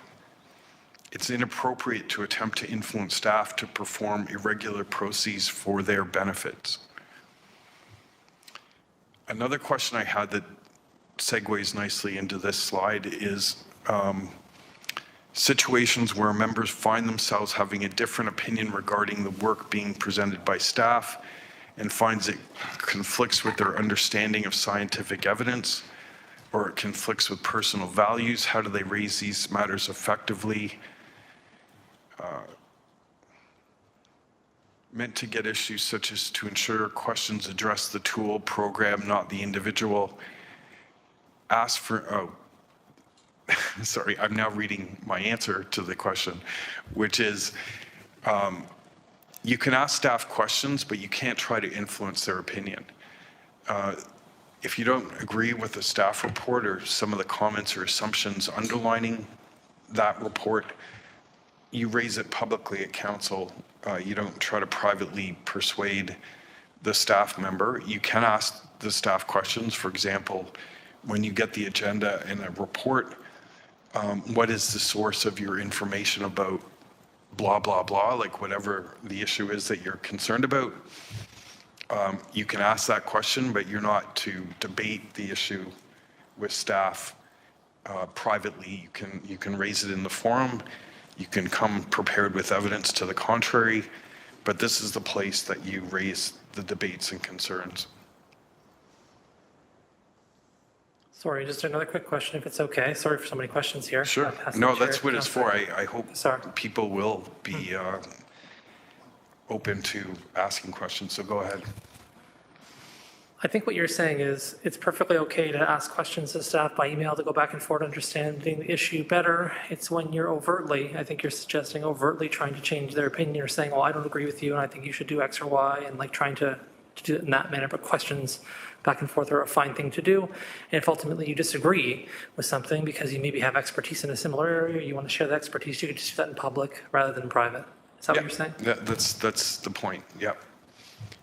You shouldn't be going behind closed doors to influence staff. And this is the forum to do that. You can ask questions, you can test the underlying assumptions, but in a polite way and objectively just asking, what is the source of this information?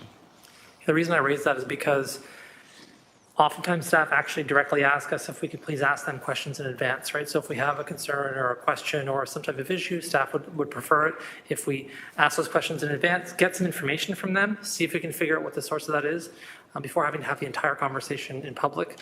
So that just happens sometimes where staff say, hey, it'd be helpful to us to have a heads up as to what your questions might be so we can prepare an answer.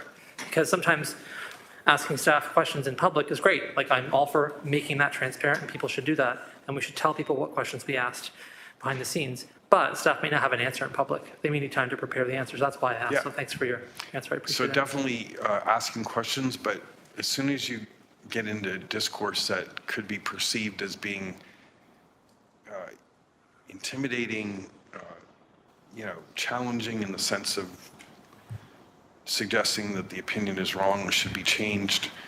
I know there might be a desire from a positive standpoint not to blindside the staff by raising it at the meeting, but on the other hand, if you don't agree with the underlying assumptions, on the other hand, if you do that, there could be a perception that you're bullying the staff. Thanks for clarifying. I'll take the chair back.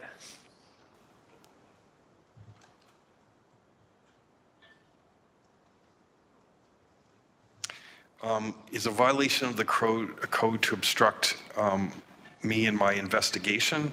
Any investigation I undertake, you have to cooperate with me.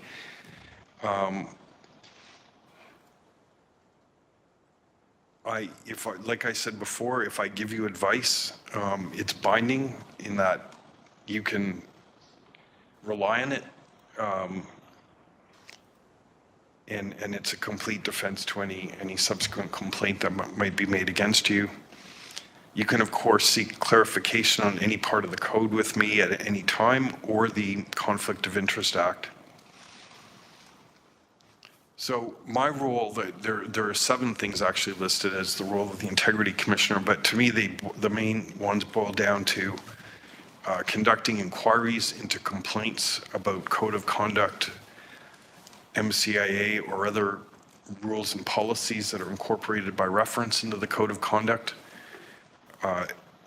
I investigate those to determine if there has been a breach, and if so, what, if any, penalty should follow from that.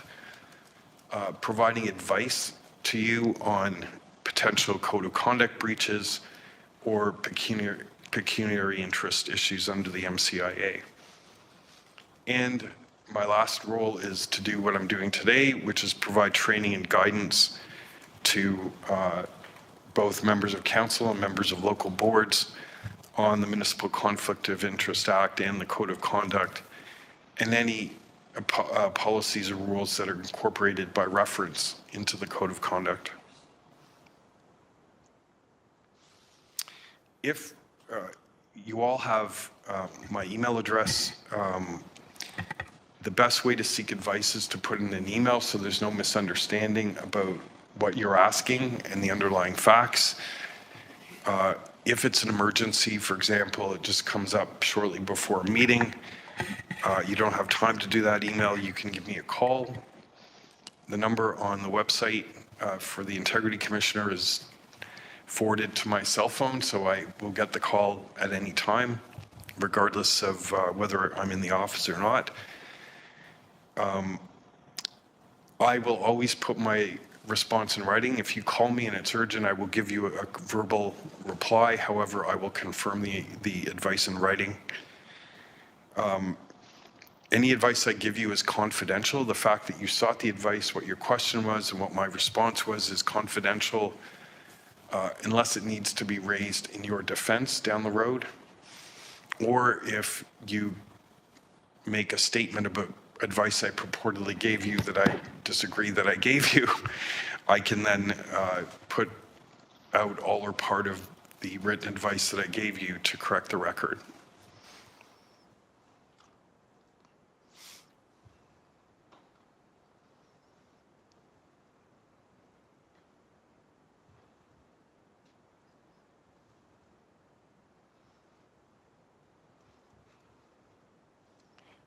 Sal, for some reason it's frozen.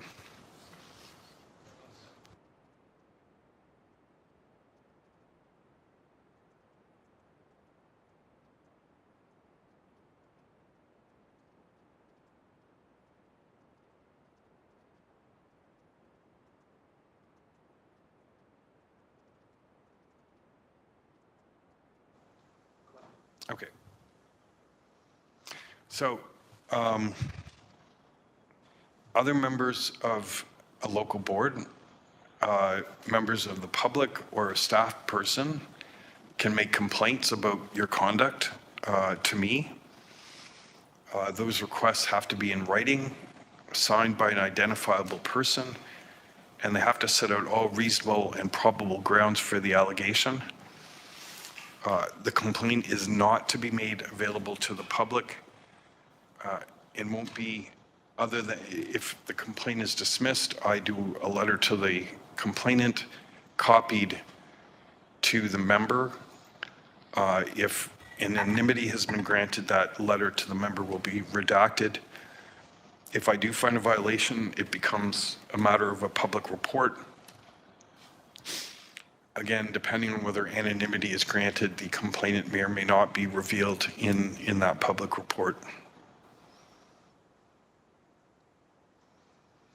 I'm entitled to request and indeed demand under the Public Inquiries Act any information I believe I need from the municipality or from the member's office to advance the investigation.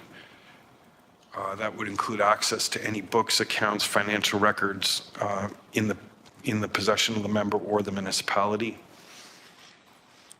There's a 180-day presumptive limitation period on making complaints, subject to certain exceptions. Being that the delay was in good faith, it would be in the public interest to proceed with the complaint and no substantial prejudice will result. And there is a moratorium on making complaints or proceeding to investigate a complaint or reporting on a complaint during the period between nomination and voting day. So if there's a complaint, a request is... Sorry, before you go on, just a quick question. I'll hand the chair to Councillor Cassar. It's about your comment on the last slide with respect to your authority to get information from individuals. I imagine it would be kind of extreme for you to ever ask for someone's emails in sort of through the Public Inquiries Act. But I imagine there might be a situation. The reason I ask is because it's my understanding that the City of Hamilton obviously controls corporate email, but not all members of public committees who are citizens, who are here not by their virtue of being a councillor, have City of Hamilton email addresses or may. This isn't applied just to this committee, it applies to many committees who may have their own personal email addresses. Could you speak to that issue? You're right. In terms of automatically getting any information I want, it would pertain to your City of Hamilton email account. I have the authority, though, to go to court to get a summons to compel you to produce other private personal documents, subject to your right to challenge me in court on the issuance of that summons. And if that summons is not obeyed, I can then get to go to court and get an order for contempt. So if there is a reason, I mean, that would be rarely used. I mean, I would probably come back to council to determine whether they want me to proceed that way. That actually happened in two of our disclosure of confidential disclosure of confidential information investigations early in my term, where I asked council to determine whether they wanted me to go to the further level to try to solve the question of the breach, and I wasn't given those instructions, so we ended it there. So that's something that would be rarely done, to actually go after personal email. I think I would consider it in a confidential information situation. Or if someone was alleging harassment via personal emails, I would also consider it in that situation. So I guess my question, that's a very helpful answer. My question also revolves around this idea of where there may be situations where individuals participating in the public body don't have a City of Hamilton email address. And so does that create a certain barrier, is what I'm saying to you? I presume you have a little more access to corporate email, or would be able to take on that challenge much more simply than trying to go through a process for personal email, or is it the same? So I'm trying to understand that. It's different in that if it's a city email, I can get the records. I don't need to go to the member. I can just go through the clerk's office. I'll go through IT, and they will get me that public email account information. If it's your personal email, I would have to go the summons route, and like I said, that would be would only follow a very careful consideration of whether there's a need to do so. In all these complaints, something that isn't set out in the code, any code, is that the Integrity Commissioner doesn't embark on inquisitions, like unfocused inquisitions or very general inquisitions. We respond to specific complaints, and I apply a standard that you need to supply me with reasonable grounds for the complaint. If on its face, even if I validated every single thing you're saying and there's still not a breach, then there's nothing there. There has to be some credible information to suspect that, to have reasonable grounds to believe that there has been a violation before I even embark on an inquiry. In fairness, because, especially with lay complainants, I will bring this up to them if I think what they provided is deficient, and ask if they have any more, if they have anything specific that I may think that I need to advance that inquiry. But if they can't provide that, then I'm not going to go looking for a breach or a violation without having a proper foundation to embark on that. Thanks very much. So you just defined the fact that there's a little bit more of a barrier to get to that personal email than it is from a corporate perspective. And so I'm flagging that because, of course, that tends to be the case sometimes where people don't have corporate email addresses. And so I wanted to mention, and all my questions today are just me trying to recontextualize some of this stuff for the context of what we're doing here. So thanks for your answers. I appreciate it. In my term as Hamilton's Integrity Commissioner, I've issued one summons out of a dozen, dozens of complaints. Okay, thanks. I'll take the chair back. Carry on. Thank you.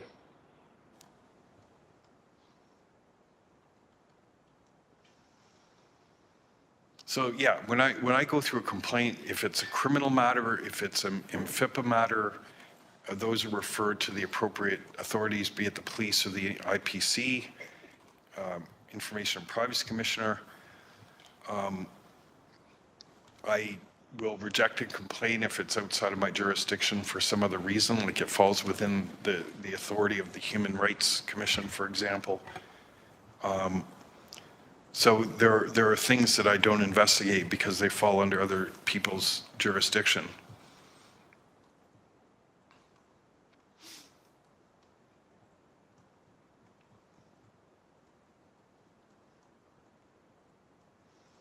So if I find the complaint is frivolous, vexatious, or not made in good faith, or there are no grounds for an investigation, they won't conduct one or will terminate an existing one. And this applies probably more to the code of conduct for members of council, but it's hard to explain that simply because you perceive the complainant as a political adversary doesn't make that complaint frivolous or vexatious or made in bad faith. If on the face of it, there appears to be legitimate grounds to believe there has been a violation, then I will investigate regardless of the identity of the complainant. Just because it may be a political rival or someone you perceive doesn't like you is not a ground for me not to proceed with an investigation.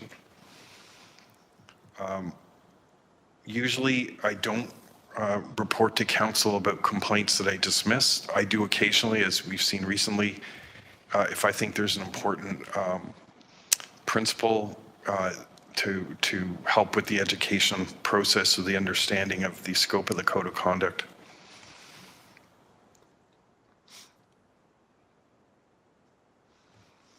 And I've already said I do have powers expressly given to me in the Municipal Act 2001 under the Public Inquiries Act, which includes summonsing witnesses, summonsing documents, examining people under oath, etc.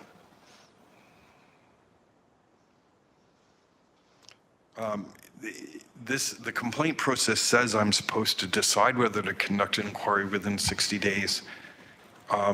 In fact, I set myself a standard of having inquiries completed within 60 days. In other words, 60 days from making the complaint to the conclusion, if at all possible, and most of the time that is achieved. I think there's only been a couple of times during my term where we haven't been able to achieve that, usually because we're waiting for information from third parties that hasn't been provided as expeditiously as one would have hoped it would be. So if the complaint is dismissed, like I said, I'll write the complainant and the member complained about to let them know that I've dismissed the complaint. It hasn't been my practice, but it is something I may do in the future, is to provide members, even if I'm going to dismiss the complaint summarily, with the notice that there was a complaint made, so they're not surprised when they get a letter saying, hey, there was this complaint, but it's been dismissed. If the complaint is sustained in whole or in part, I do a public report to council. It goes on the agenda, the next agenda after I issue the report. I recommend a penalty or advise if there's been a mutual resolution, as we've had in one case so far with the city, where there was an agreement between the complainant and the member as to an acceptable corrective action.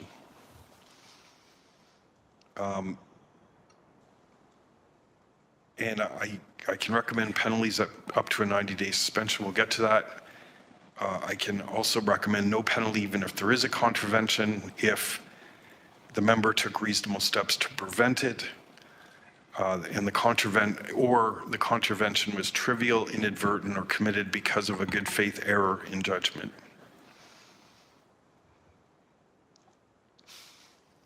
Yep, so I can impose a reprimand or suspension of remuneration for up to 90 days. In the case of this committee, unfortunately, I could recommend to council that the member be removed from the committee if it's serious enough, which I've already done once in my term with Hamilton. I can also request an apology from the member or the return or reimbursement of property or the equivalent value of the property if it's not able to be returned. Municipal Conflict of Interest Act is one of the worst pieces of legislation I've ever seen. It is a mess. It is disorganized. It's actually backwards in terms of It sets out all the things you do if you have a disqualifying interest before it even talks about if you have a disqualifying interest and the exceptions there too. However, it is what we have to work with. And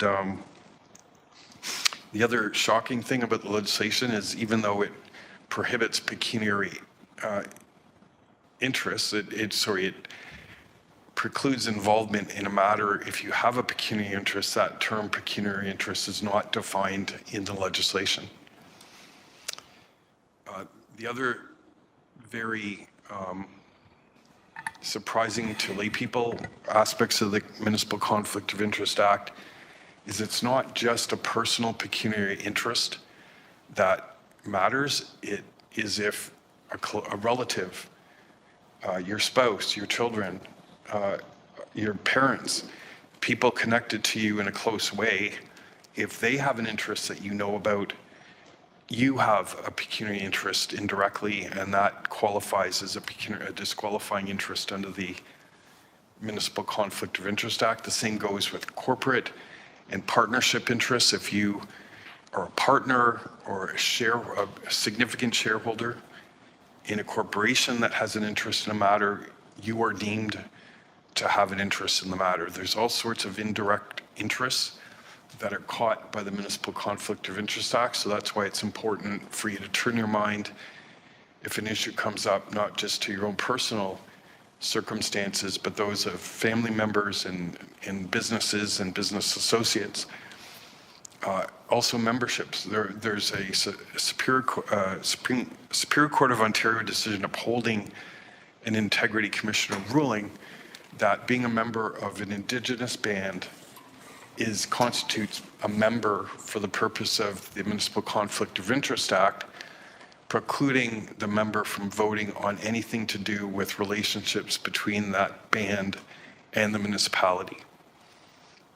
That shocked me, but that's the law. So even a membership in the Chamber of Commerce, any volunteer organization, can render you in a relationship that gives rise to an indirect pecuniary interest that you have to disqualify yourself from, recuse yourself from involvement in dealing with that matter.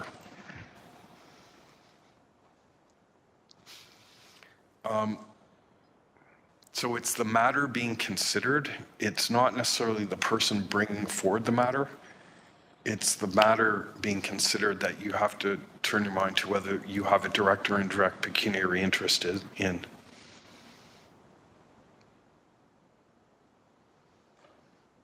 So yeah, pecuniary interest is not defined in the statute. It has been developed through judicial interpretation, through what we call the common law, which is judge-made law, or decision adjudicator-made law in the case of codes of conduct. So I've already said this, but I can't stress it enough that direct and indirect conflicts of interest, pecuniary interests can give rise to a conflict. The direct conflict is obviously where you as a member stand to gain a direct benefit because of a certain matter that's come before the committee. An indirect conflict can exist where a member is a senior stakeholder in a private corporation. That's been interpreted as a significant shareholder. If you own a controlling interest in a public corporation, or you're a member of a body that may have a direct pecuniary interest in the matter.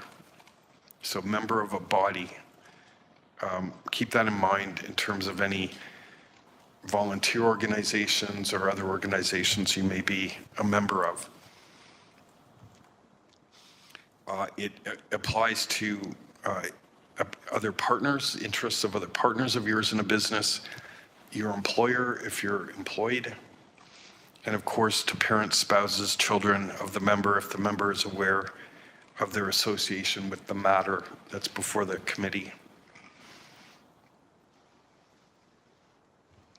So essentially, pecuniary interest relates to financial or economic interests or money in some shape or form.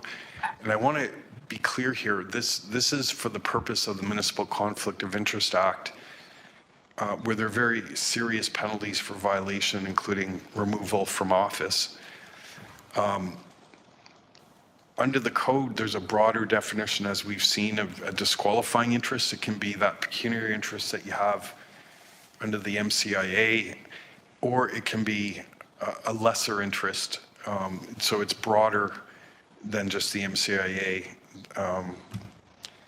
in terms of what can constitute a potentially disqualifying or actually disqualifying interest under the Code of Conduct.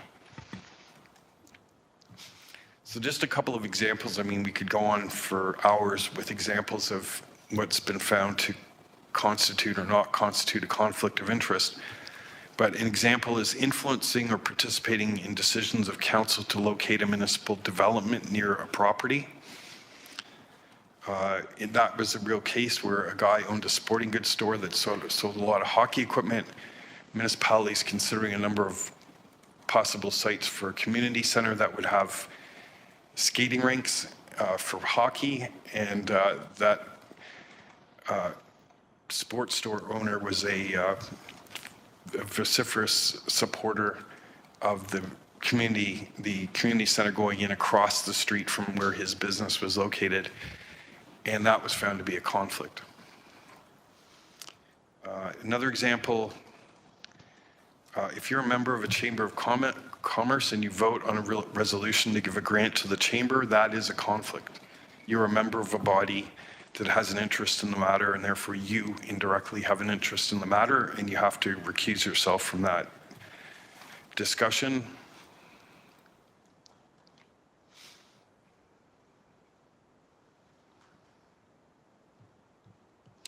So if a member of your family or anyone else that is an association that under the MCIA could constitute indirect conflict of interest, it isn't if the person is merely attending to delegate, to provide information on a matter. Examples where there was one of the most common exceptions in the MCIA, and I'm going to get to them all, is if you have an interest in common with electors generally. For example, if you're a tenant and there's an issue about tenants' rights, well, very large proportion of the population are tenants, and that would be found, in my view, to be an interest in common with electors generally. The notion of interests in common with electors generally also pertains to the particular jurisdiction. In other words, if the matter is a Ward 3 matter, then the question is, do you have an interest in common with other people in Ward 3, not people across the city generally?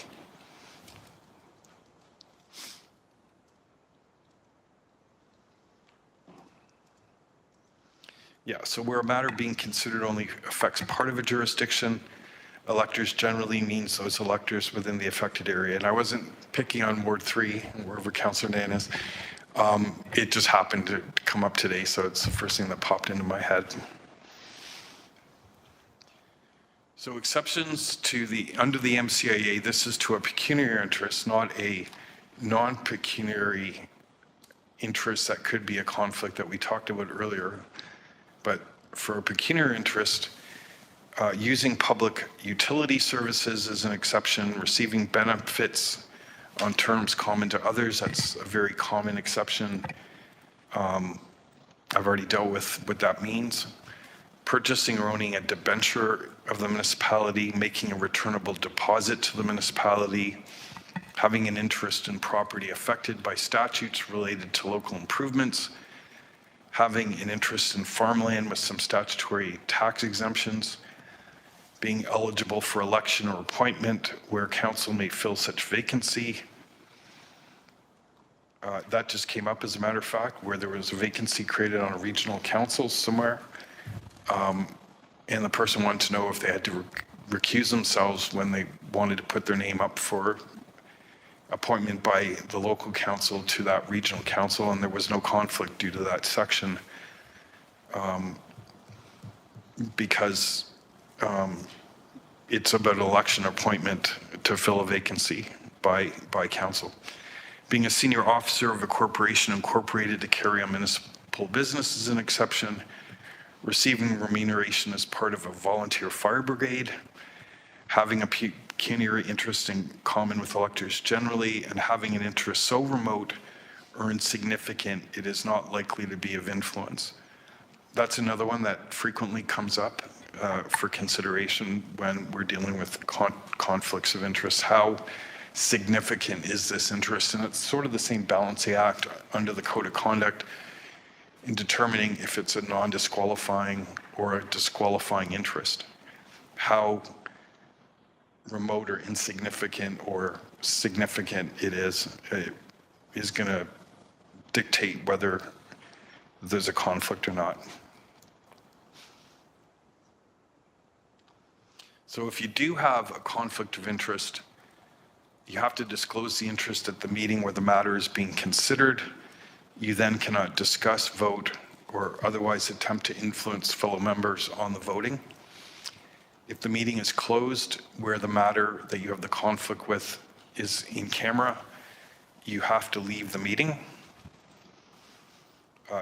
Even if you weren't at the meeting where this matter that you had an interest was discussed, you still have to disclose the interest at the next meeting.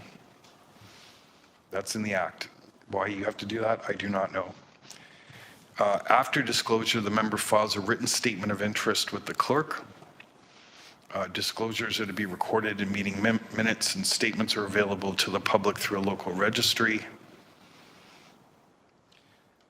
You can, if, for example, I decided you breached the code and I recommended a penalty, you can speak to the penalty at the meeting when that matter is brought up, when my report is brought up for discussion, but you can't actually vote on that issue, but you can speak to it. So there is a partial exception on that basis.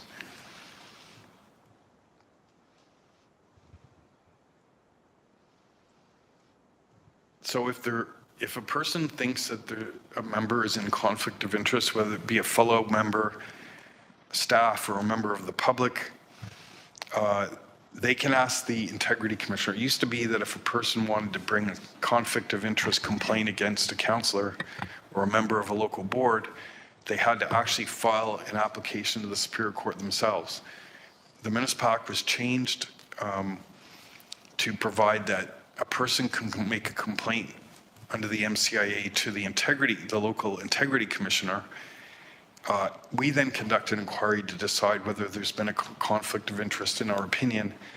And if we believe there has been, we then have the authority to bring the application to the Superior Court of Justice ourselves to have a judge determine if there is in fact a conflict. There are tight timelines. You have to bring an application.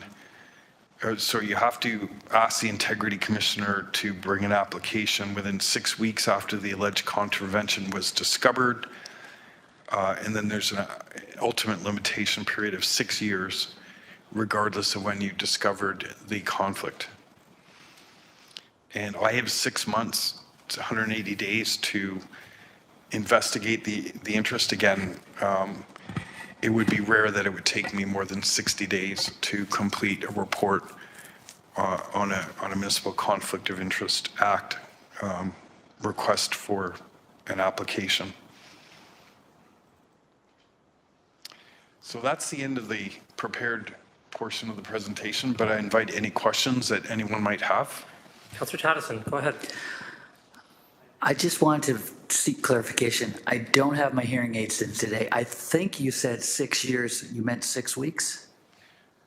It's 6 weeks from when you discovered Yes. it, but there is a 6-year ultimate limitation period. In other words, no matter when you discovered it, 6 years, but yes, you have to jump through pretty high hurdles to say that you didn't know something for 6 years. But it does say 6 years. Wow. But Thank it's you. 6 months to, 6 weeks rather, sorry, 6 weeks for the actual like, once you find out, that's all the time you have. And I just dismissed one in another jurisdiction on that very issue. Okay, thanks for that clarification.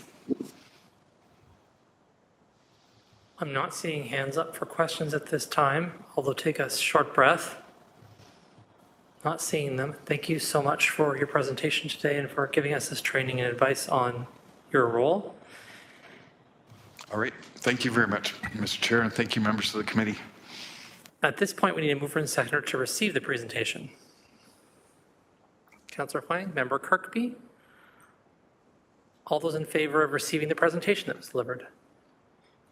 That is everyone, so it's so received. I haven't heard from anyone that there are any notices of motion for today's agenda. And so, as there's no further business today, the Public Health Subcommittee is adjourned at 11:34 a.m. and the next meeting will be held on Monday, April 20th at 9:30. See you then and there. Have a great day, folks.